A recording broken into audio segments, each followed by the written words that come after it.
Dan teman-teman sekalian, jadi di sini Bapak akan menjelaskan tentang pola bilangan ya nak. Pola bilangan. Nah, seperti yang kita udah pelajari di kelas, pola bilangan itu kan terdiri atas beberapa jenis. Yang baru kita pelajari adalah pola bilangan genap, ada pola bilangan ganjil, pola bilangan kuadrat, dan pola bilangan bebas. Bebas ini tetapi selisihnya sama. Selisih sama. Nah, hari ini kita akan belajar mengenai pola bilangan bebas. Pola bilangan bebas. Gimana sih Pak cara menentukan rumus dari pola bilangan bebas? Kita harus tahu dulu dan sudah hafal di dalam kepala kita pola bilangan bebas. Rumus umumnya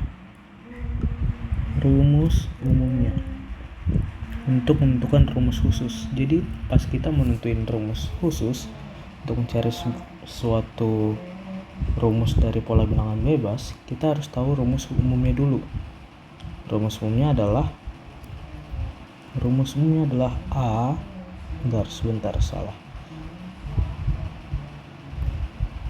adalah UN sama dengan A plus N minus 1 kalikan dengan B, atau bisa ditulis seperti ini, kali B. A nya itu apa? A adalah bilangan yang pertama kali muncul.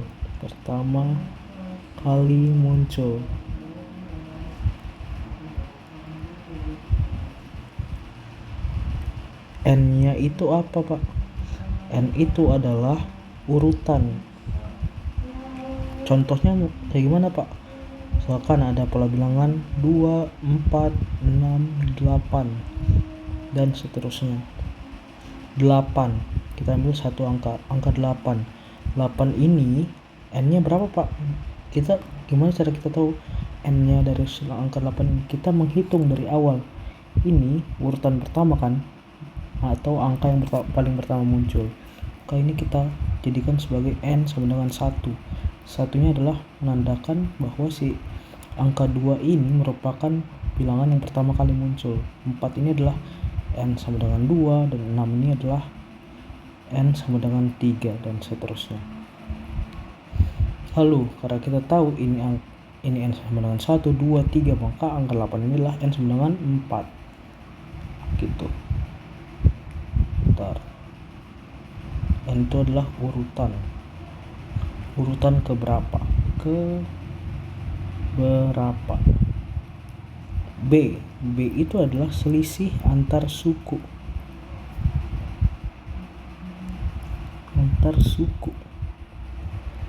Biasanya suku setelahnya dikurang suku sebelumnya. Biasanya cara mencari B adalah rumusnya ini. Suku setelahnya dikurang suku sebelumnya. Oke. Ini dicatat dulu ya nanti ya. Bisa di pause dulu mungkin.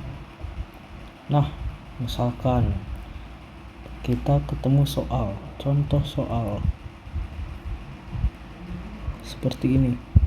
1. Soalnya adalah 4, 8, 12, 16, dan seterusnya. Apa sih rumus khususnya?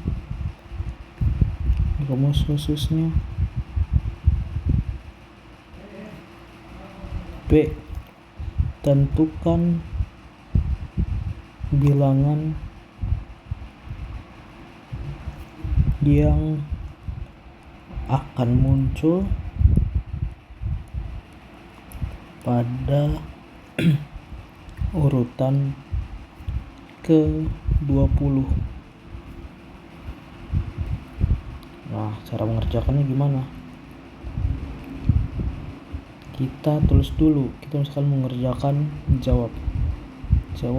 Kita mengerjakan yang A dulu. Kita tahu bahwa rumus umumnya tadi adalah rumus umumnya adalah UN sama dengan A ditambah N-1 dikalikan dengan B. Kita lihat A-nya berapa? A-nya kita lihat di soal, angka yang pertama kali muncul dari soal ini adalah angka 4. B-nya berapa? B-nya adalah selisih antar suku setelahnya. Suku setelahnya berarti misalkan ambil angka 8 dikurangi dengan suku sebelumnya, angka 4. Sebelum 8 adalah 4, berarti 8 kurang 4. 8 kurang 4 berarti hasilnya adalah 4. B adalah 4.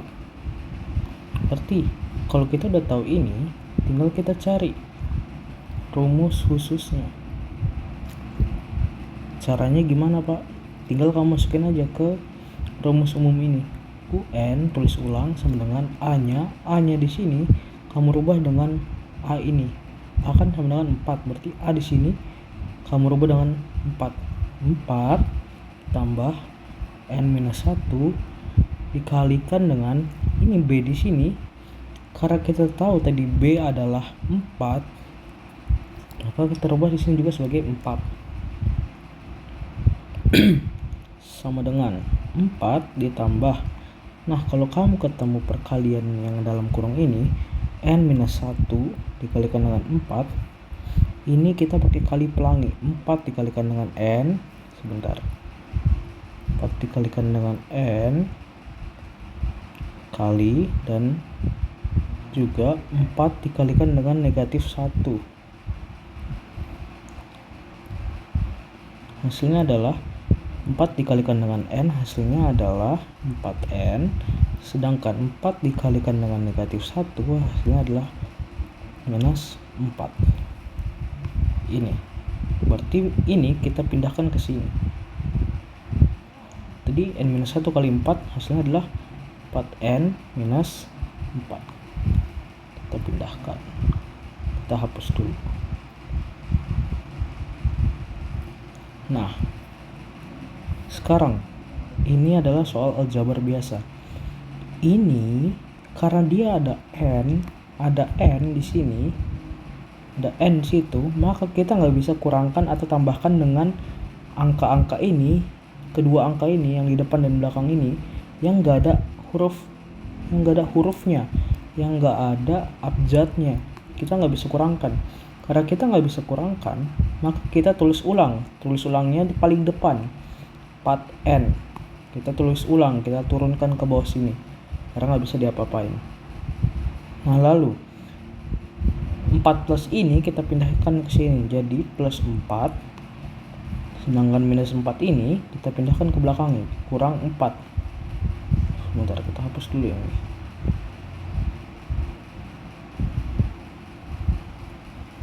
Nah, lalu 4N ini karena nggak bisa diapa-apain, kita turunkan lagi. 4N plus 4 kurang 4 kurang 4 adalah 0, jadi ya udah nggak usah tulis lagi.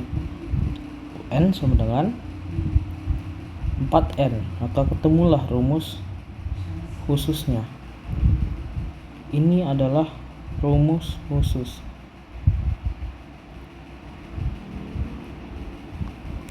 Nah, lalu udah selesai nih yang A. Yang B sekarang, tentukan bilangan yang akan muncul pada urutan ke-20. Urutan ke-20 tadi kalau kita lihat, apa sih definisi N?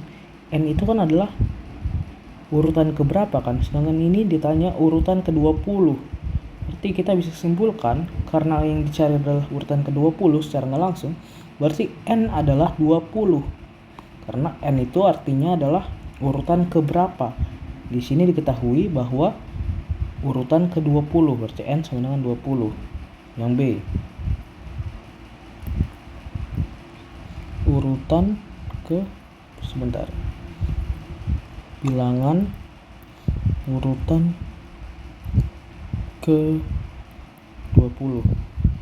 Jadi kita tahu bahwa N sama dengan 20 didapat dari sini kan, urutan ke-20. Maka kita tinggal masukkan ke dalam rumus yang sebelumnya. UN sama dengan 4N. Tadi rumus khususnya adalah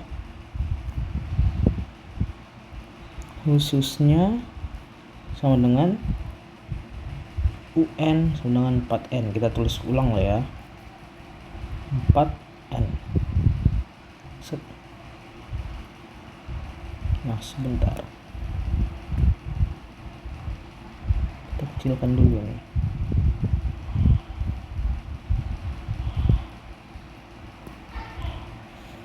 Nah karena kita tahu N sama dengan 20, N ini kita adalah 20, sedangkan sini UN sama dengan 4N, berarti sebentar, UN di sini dan N di sini dan N di sini dan N di sini berubah menjadi 20. Jadi U20 berubah karena N sama dengan 20 sama dengan 4 dikalikan dengan 20. Kenapa dikali Pak? Kenapa 4 kali 20? Karena 4N itu adalah atau sama aja kayak 4 kali N. Jadi 4N yang dari awalnya 4N di sini menjadi 4 kali 20. Nah, lalu udah tinggal kita hitung aja. U20 sama dengan 4 kali 20 80. Selesai. Nah, lalu Bapak mau kasih soal kamu nak. Coba Putu kerjakan soal ini. Latihan soal. Misalkan ada pola bilangan 5, 8, 11, 14 dan seterusnya. A. Tentukan rumus khususnya.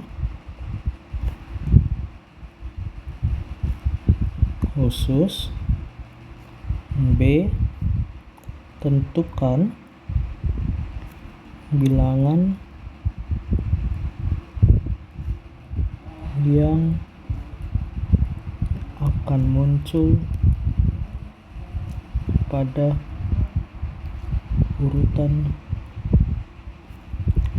ke-15. Nah, silahkan kerjakan. Lalu soal nomor 2 adalah kan ada 6, 11, 16, 21 dan seterusnya. Sama, tentukan rumus khusus.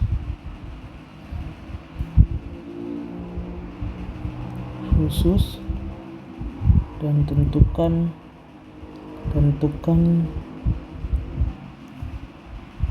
bilangan yang akan muncul pada urutan ke-15. Kita samakan saja. Nah, silakan dikerjakan. Oke.